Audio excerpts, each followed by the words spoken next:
said if I came over, he had a few friends. He'd get them all out there.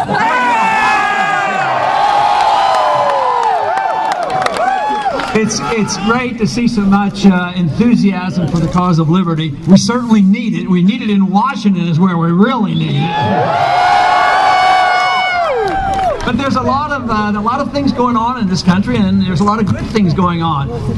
Coming out like this, a young crowd like this, enthusiastic about an issue which is so important, which has been forgotten for many decades, that's a good reason to cheer, and I applaud you for your interest in this very important issue.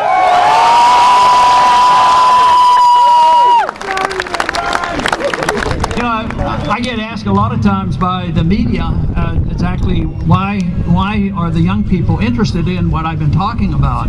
I said, well, there's a couple reasons. One is that they're getting a bad deal.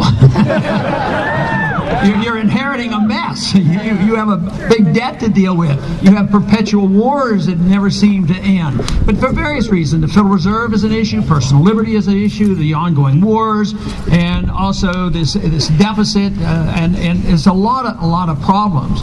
And I think it came together about 4 or 5 years ago when it was recognized with the financial crisis how serious this was. But also, we're winning these arguments. We're winning these arguments, certainly on the Federal Reserve. Just think, it's been around for 100 years, and this is the first time we've had a serious debate about whether it even should exist.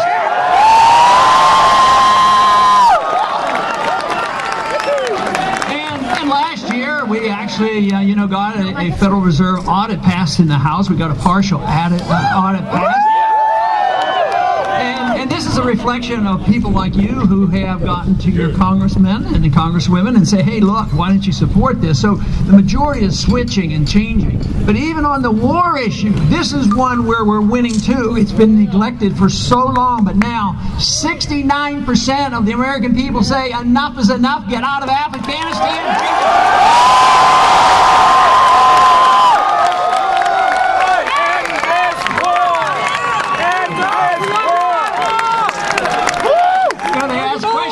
Having trouble paying our bills? Why are we having trouble, with taking care of people's medical problems and our educational system?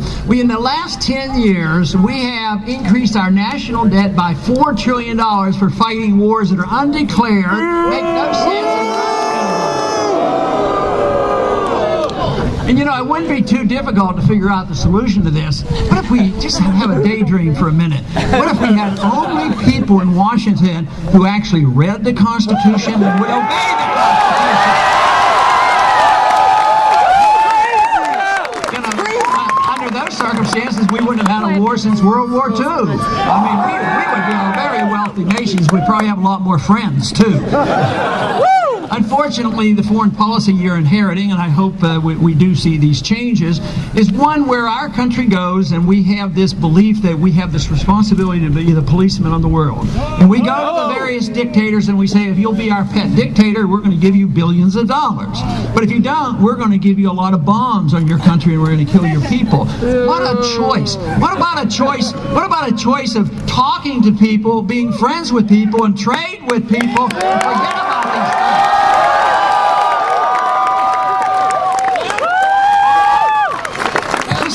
This whole thing about it's been going on for 100 years. It actually started with Woodrow Wilson, that we had this obligation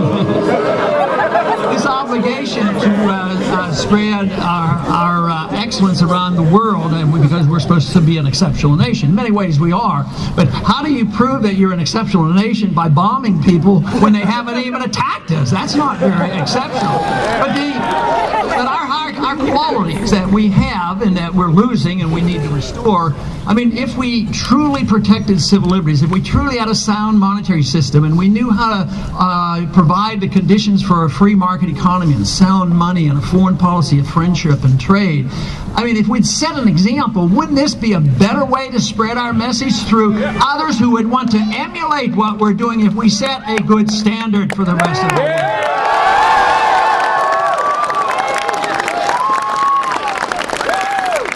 I often think about what happened in the 1960s, because that was when I had finished medical school and I was drafted during the Cuban crisis. And not only was there the Cuban crisis, there was also the Vietnam War going on. Well, the French were over there for 10 years. We went there 10 years. We lost 60,000 personnel. We spent a lot of money, which ushered in a decade of the 70s of a very bad economic climate. But finally, when we leave, what happened? Was there a domino effect and the whole world became communist? No, communist was a failed system. It fell apart. Right now, you know, the Chinese have become our banker, and now the Vietnamese, we visit there, we trade there, we invest over there, and they come over here. Just think, in the time after the war was over, what was achieved in peace that was never achieved in 20 years of a war. There's no way you can expect war to solve our problems.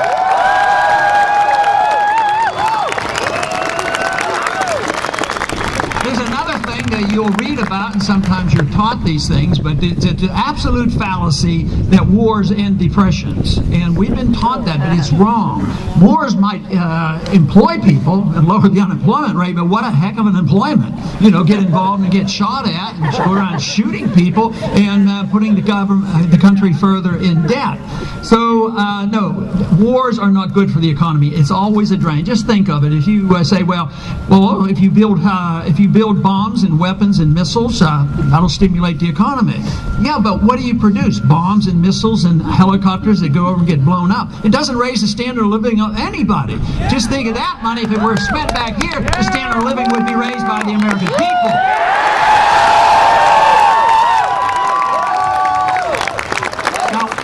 One characteristic of a society that destroys its currency, and believe me, there's been plenty throughout the ages, when you destroy the currency by debasing the currency, printing the money, diluting the metals or whatever, or using a computer, when you debase the currency, you destroy the middle class and the wealthy get wealthier. There's a transfer of wealth automatically from the middle class and the poor to the wealthy. That is what's happening, and that's why there's a lot of dissent right now, and a lot of people very angry and upset, because the middle class is shrinking. It's poorer now than it used to be. We used to have the largest and the richest middle class in the history of the whole world. But today, the wealth that you see that still exists in the middle class is based on debt. So it's a fiction that the wealth is still there. And the middle class now is threatened because of this economic system. So whether you're wasting money overseas, or whether you're debasing the currency, or having the government spend the money instead of the people spend the money, you're going to end up with a mess like this. This is the reason I make a suggestion for my first year in office to cut spending by the government by $1 trillion.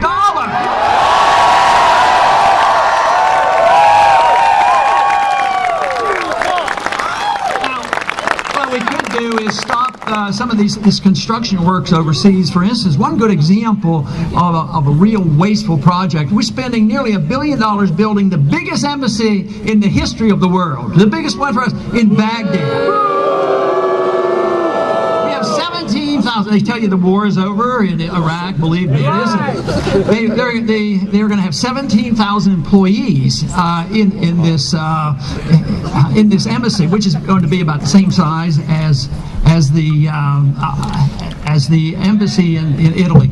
But what they're going to do is now, to maintain that embassy, they just appropriated another $5 billion. Why don't we spend this money home? Cut the taxes, let you spend it. The government, let me tell you one thing.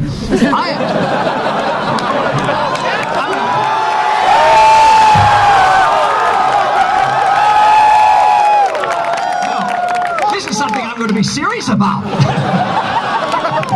Now, I've met a couple bureaucrats and a few politicians in the time I've been in Washington. And let me tell you, they're not smart enough to know how to spend your money. I tell you, you should spend your money. So when people worry, he's going to cut $1 trillion out of the budget. No, we're not cutting $1 trillion out of the spending. We're just transferring the responsibility of the spending to the people rather than the government. That makes a big difference. We've embarked on these problems for 100 years. This is when we got careless, especially that Woodrow Wilson era. That was a bad era. Not only did he come up with this newfangled foreign policy about making the world safe for democracy. He's also the one that introduced this notion, or had passed this notion, of the income tax. The reason the income tax is a vicious tax, it's based on the fact that you endorse the idea that government owns all your income, and the government allows you to keep a certain percentage on their conditions. This is why the founders didn't give us an income tax. In a true republic, when you see the restoration of the republic, you will see the repeal of the 16th Amendment. Also, next year we ought to have a celebration. That Federal Reserve System is going to be 100 years old. So what we should do is have a bill that repeals the Federal Reserve Act on its 100th year.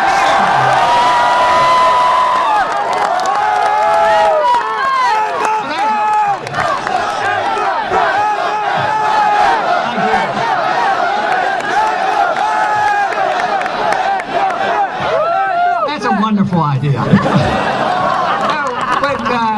The Federal Reserve has to be challenged for economic reasons, for moral reasons, as well as constitutional reasons, and also because it causes governments to grow. But the moral reason is very simple. They're the counterfeiters. They counterfeit money. Now, the founders didn't like counterfeiters. They wanted us to have only gold and silver as legal tender, and then they had a Coinage Act of 1792, and they said anybody who counterfeits the currency would get the death penalty. That's how serious they thought it was and how important that was.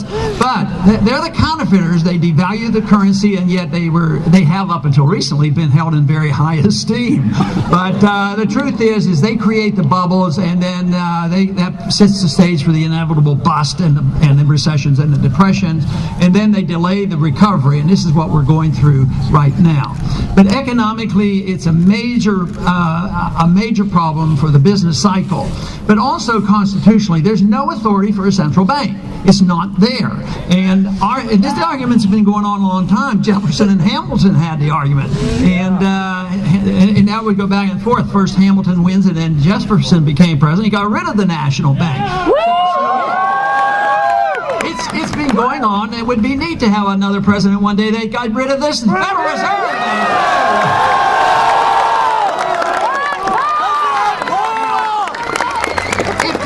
Indeed is liberty. It means also that the opposite of liberty is big government. The bigger the government is less liberty. It's just automatic that way. So if you think you can have big government and a lot of liberty, it's not the case.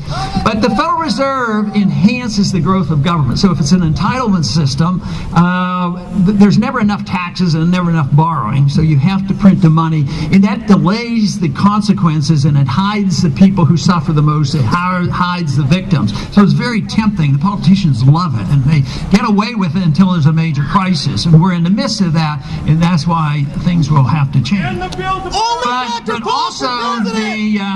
also the issue of war. Wars cannot be fought without inflation, and that is the printing of money.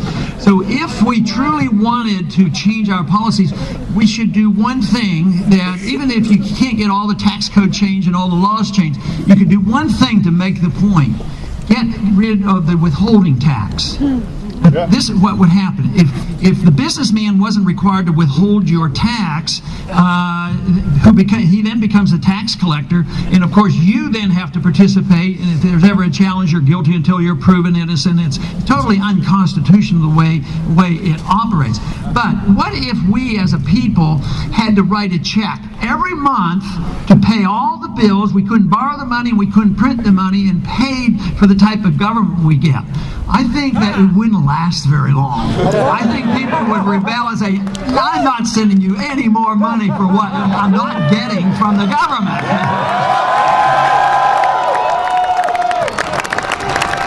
But for politicians, deception is overly tempting, and they yield to the temptation to spend the money. And you have to admit, for a long time, it sort of worked for the favor of the politician, because they can go and promise whatever they want, and they can borrow the money, and we were so wealthy, and we were able to do it for a long time. But things have changed now. The wealth is gone. The control now is on special interests. We don't endorse the principle of liberty and earning and allowed to keep. keep what you earn. What we have endorsed is that the government's responsible for redistribution of wealth and to manage our lives and manage the world. And that is exactly opposite of what a free society is all about.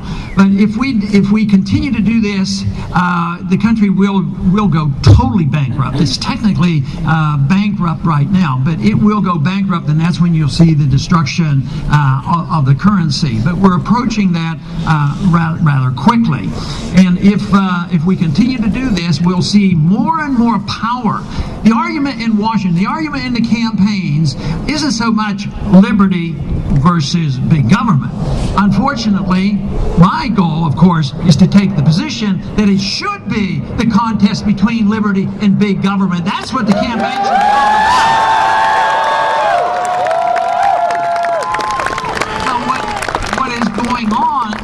It's a fight over the special interests of one party versus the special interests of the other party, and they're clawing away at a pie that is shrinking.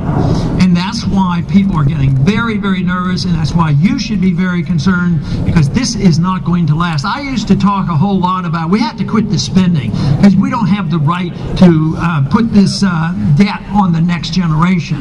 That isn't true, because this generation, it's you right now. You're getting ready to get out of school and you have debt, and the government has debt, and these obligations are endless. It's right now. We're all seeing the consequence of the last 50, 60, 70 years of excessive spending, deficit financing, mischief with the currency, and adapting. You know, I thought it would be so wonderful when the Cold War ended and we'd get a peace dividend.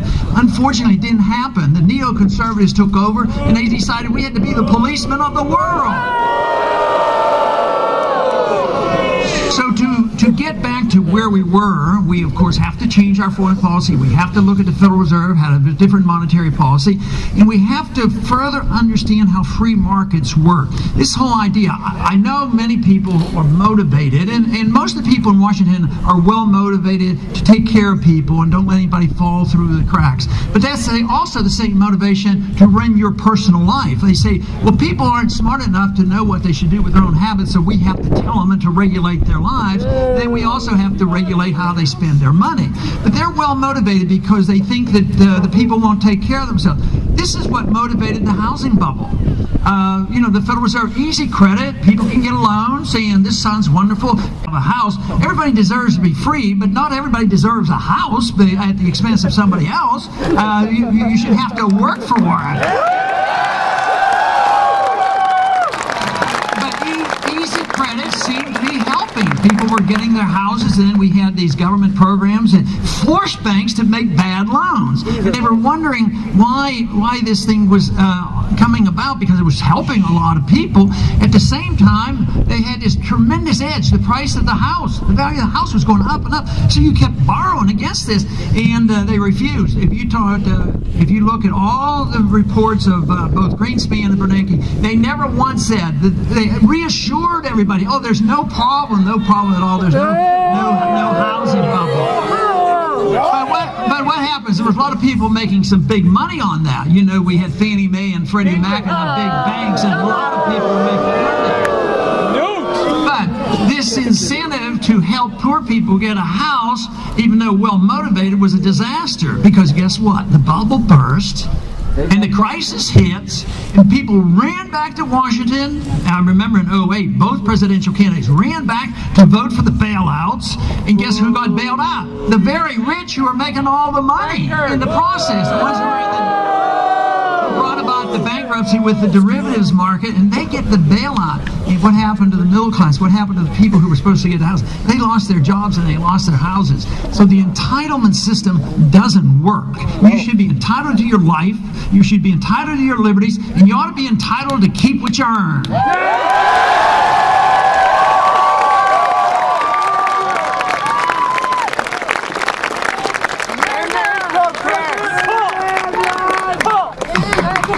Why so often think that we've lost, as a people, we've lost our confidence how the market works. And we've accepted a few notions that I think are completely wrong. One is that too many people accept the idea that the government can protect us against ourselves. You can't do that. I mean, you embark on the worst kind of government. It's the worst authoritarian government. And if you can't take care of yourself economically, then you have to have the nanny state taking care of us. But also, if you can't protect, if the government can protect you against yourself, that means they want to regulate every personal habit that you have. And, it is true, when you have total freedom, some people are going to misuse that freedom. And sometimes they're going to do things that you're not going to like. But the whole thing is if you let the government make those decisions, when they make a mistake, they make them all for everybody. In a free society, you make a mistake, you make it for yourself, and you ought to suffer the consequences of your bad.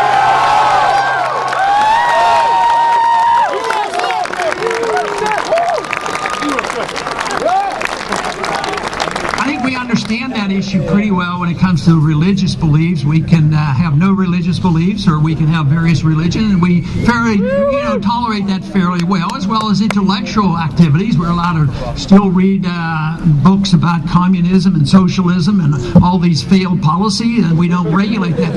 But somewhere along the way, we've come up with this idea that we're allowed to regulate what goes into our souls and into our brains, but we're not allowed to regulate what goes into our body. I think in a free society, you ought to make your decisions what goes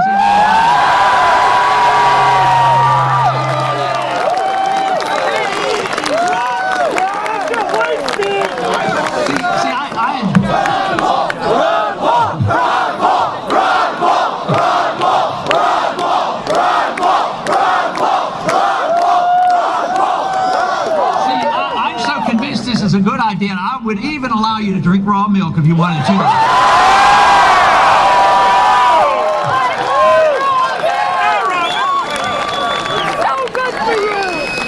But the one thing that you're inheriting is a country that thinks they can solve all the problems. If you have a debt problem, you have more debt. If you have a spending problem, you spend more money. If you have a printing press problem, you print more money. But this whole thing, it just doesn't work that way. It makes things worse, and this is why we'll have to make these decisions rather quickly. But in the personal liberty issue, I think this is probably one of the most serious things because it seems to be ignored. After 9/11, which was a horrible day in our history, but I think because there had been a lot of misunderstanding exactly what happened, I don't happen to believe that we were attacked because we're free and prosperous. I don't think that's the case. But anyway, there were a lot of things on the books that they were trying to do. They had been itching to go to war against Iraq. It was their excuse to go to Iraq. Iraq had nothing to do with 9/11. They had no weapons of mass destruction. And it was total chaos over there. So, what other bill did they have floating around? They had been trying to pass it for years. It was called the Patriot Act. That passed rather easily because it was under the circumstances. I had one member of Congress tell me, well, I have to vote for it. And I said, you know what's in it? No, I don't know what's in it. And I said, there's going to be bad stuff in there. He said, yeah, I know that. He says, but how can I vote against the Patriot Act a couple days after 9/11? He said, how am I going to go back home and explain that to my constituents? I said, that's your job. Go home and explain it to them.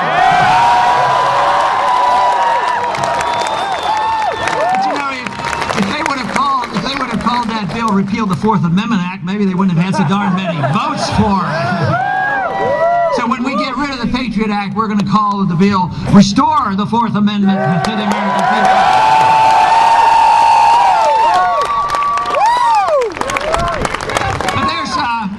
But there's a lot more being going on. Not only has it been the Patriot Act, which means that the people who are wanting to search our houses and our internet and all can do it with the people doing the searching can write their own search warrants. You don't have to go to a judge anymore. But it's even gotten worse than that. The National Defense Authorization Act. This is literally saying that the military can come in now and arrest people and have no charges made, no attorney, and can be put in a secret prison indefinitely. That is not American. That's terrible. It has to be repealed.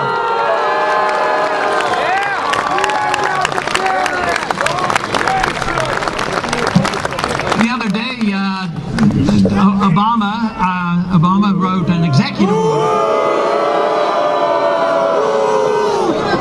Well, we can do the principle of the executive order as well, too. But I've decided that as a president, a constitutional president, can repeal all the bad executive orders with another executive order. Now, there's been a Defense Production Act that's been on the books, and in time of war, the president can take over everything. The whole economy, can socialize the whole economy and the banking system and everything. But this time it was renewed by executive order just a couple weeks ago, and he added this thing, not in times of war, but he can do it in times of peace as well. You just wonder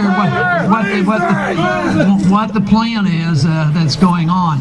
But one thing that is good is a lot of people are waking up. There's not enough people awake in Washington, but there are a lot of you are waking up. Not only have you awakened with regard to the Federal Reserve, but you know, when you heard about Stop Online Piracy Act, guess what? A lot of people called their congressmen. They took those off the docket. They're not even working on them anymore.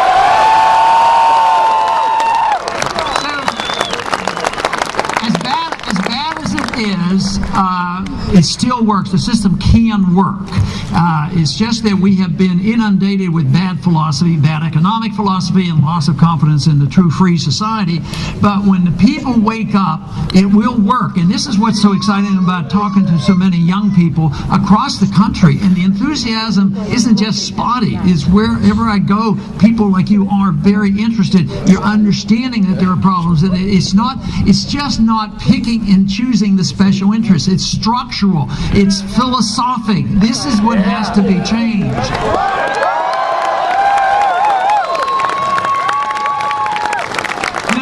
We're working hard, at least pretending, in Washington on the budget. But you know, the crisis is not a budgetary crisis. The budget is the symptom of the crisis of us understanding what the role of government ought to be. The role of government in foreign policy should not be to be the policeman of the world. And that's what has to move. The role of government shouldn't be the nanny state and taking care of everybody from cradle to grave and bankrupting the country and put in programs that don't work.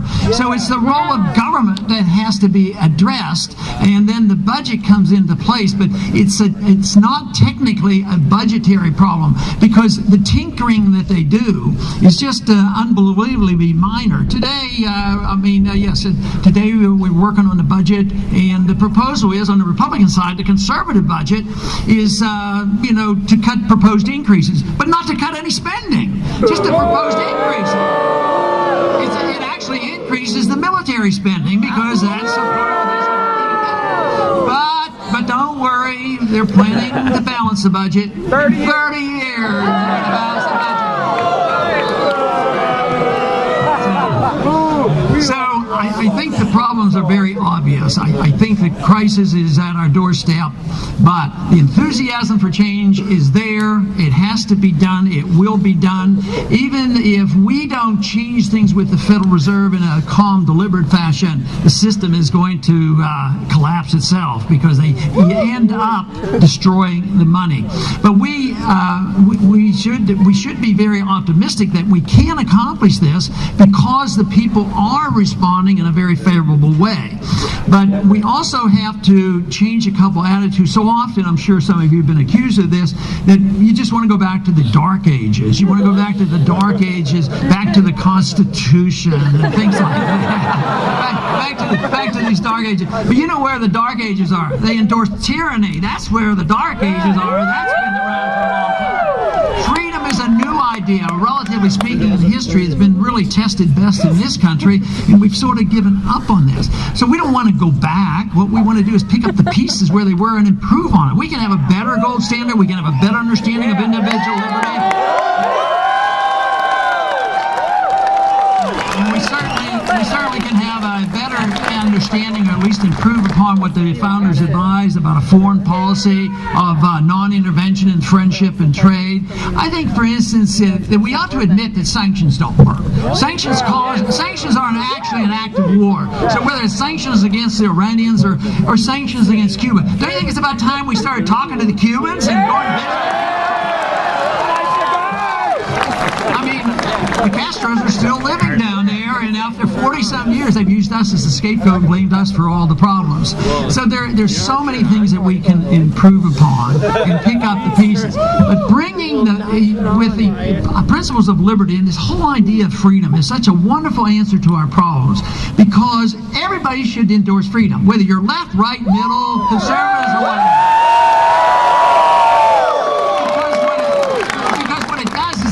Invites the answers to our problems, because we do have diversity. We have diversity in religion, so the diversity of how you're going to use your freedom is so important. You know, if you use it one way, but the one thing it takes is tolerance of others. If they do things that you don't like, and you can't say, "Oh, that's terrible, we have to have a law against that because I don't like what they're doing." As long as you don't hurt other people and mind your own business, it would work.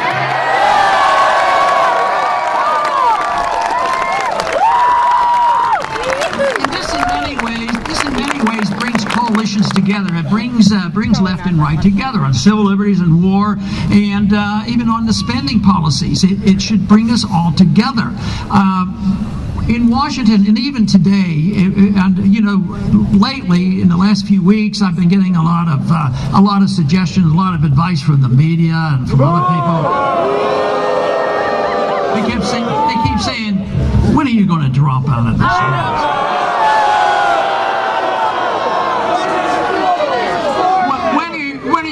Quit being overly rigid? When are you going to start compromising?" My answer to that is there's been way too much compromising for way too long. Because that's exactly what they do. The leadership of both parties compromise, and they have the same foreign policy, they have the same monetary policy, they have the same spending policies, they have the same entitlement system, and they endorse this whole principle of lobbyists running the show and fighting for their piece of the pie. So what we need really is actually less compromise. We need coalition building. We need to bring people together. I believe our Constitution and the principle of liberty will bring us together. And if we accept these basic principles of more tolerance for other people, just remember, tolerance doesn't mean endorsement. You know, I happen to think, for instance, that the drug war is totally useless.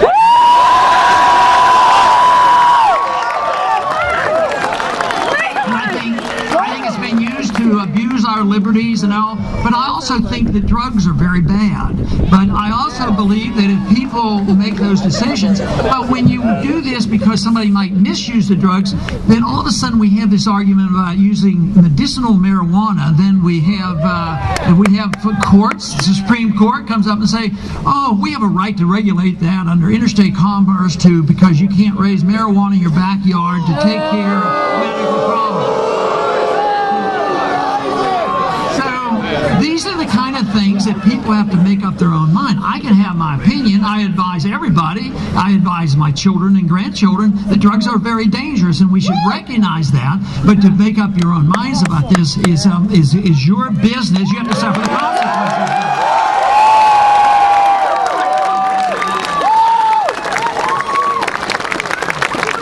If you look at the consequences of the drug war, it's a disaster. It's a $1 trillion deficit. I think over the 20, 30 years, it's like $3 trillion of debt that has accumulated. You know, because of our laws this year, on January 1st, our country ushered in 46,000 new laws. That's too many. What I'd like to do is repeal 46,000 laws and whatnot.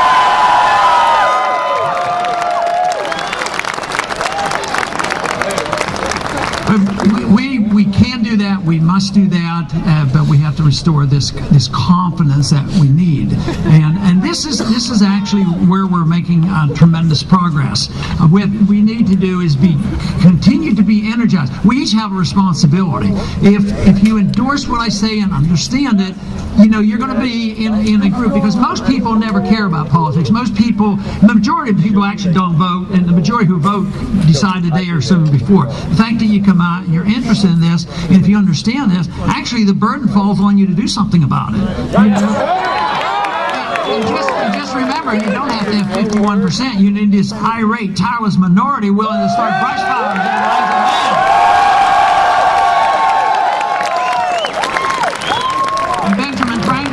Expect to benefit reap the benefits from liberty must, like men, undergo the fatigue of supporting it. So it will take a little bit of work, but I don't think it takes sacrifice. It takes work, but not sacrifice. People say, "Oh, to get over this, we have to sacrifice." If I return your liberty to you and give you the chance to work hard and keep what you earn, get the government out of your life, out of your wallet, out of your bedroom, and leave you alone, that's not a sacrifice.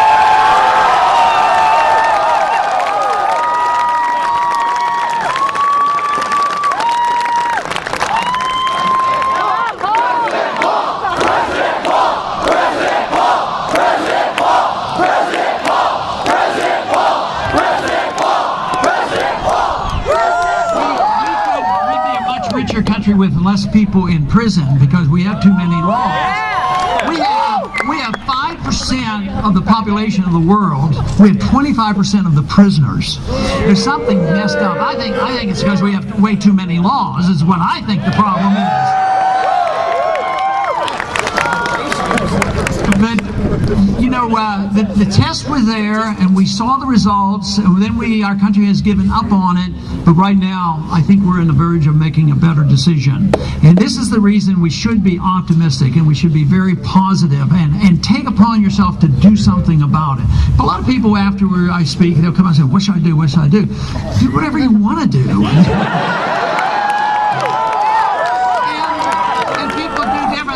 Some people run for office. Some people even get elected to office. Some people help other people run for office. Some people are pretty good at earning money, and they donate to other causes. Some people become teachers. Some people actually go into journalism. I'd like to see a lot more freedom lovers go into journalism.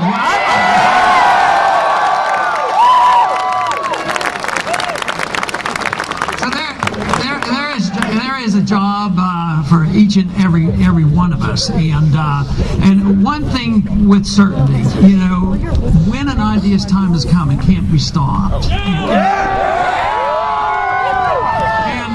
the ideas of liberty have been around, but they've been lying dormant. I think your generation is awakening a lot of people, not only your generation, but a lot of other people who have been holding back and looking for a little encouragement. But they say that armies can't stop it. I think they can stop individuals at times, and they can put roadblocks in front of a few politicians. But the ideas they cannot stop. It is the idea. And when the revolution is truly successful, it will not be a partisan issue. It will not be a Republican issue. Just as the problems in Washington is the compromising and this coalition building in Washington of right and left doing the wrong things, when the time comes when there is the coalition of individuals coming together and the revolution is successful, it will be by ideological, and it will be pervasive, and it will spread through the nation. It is already starting. It's growing.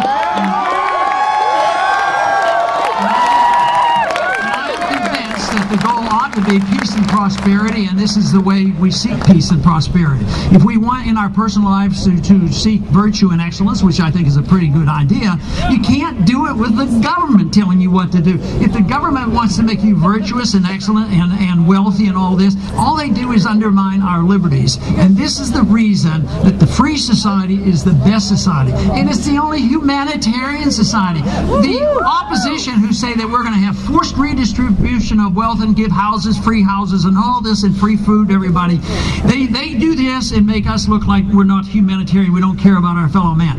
The truth is, if you're a humanitarian, you care about your fellow man, you care about prosperity, you care about correcting the problems of starvation, you have to believe in liberty, the free market, and sound money. That will produce our peace and